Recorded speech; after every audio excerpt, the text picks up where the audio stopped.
consistent naman tayo. Hindi tayo tumutulong sa investigasyon ng ICC. We didn't help them in any way. No. You have misread it. We do not cooperate with the ICC. That is the position of this government.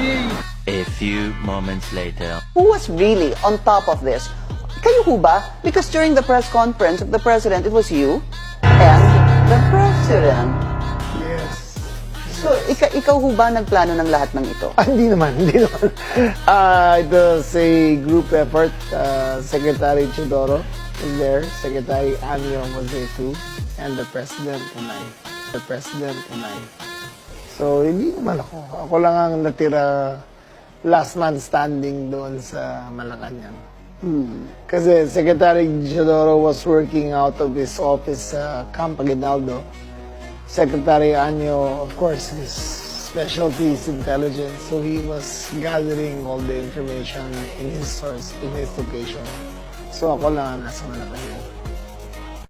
I wanted to ask you, Secretary, does that make her factually correct? Because in the end, people were wondering, did the Philippine government arrange for the plane? Kumbaga tayo ba ang nagbigay? Yes. Or, okay, go on, Secretary. Yes. The plane is chartered by the Office of the President. We brought him straight to the Netherlands.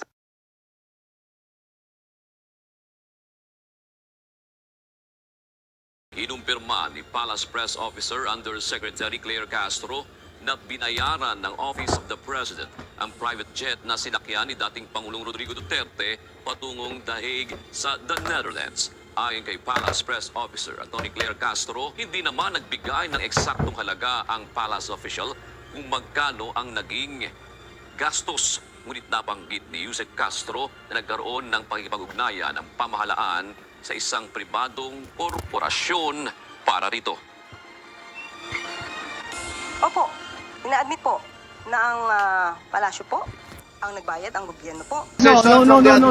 You have misread it. We do not cooperate with the ICC. That is the position of this government.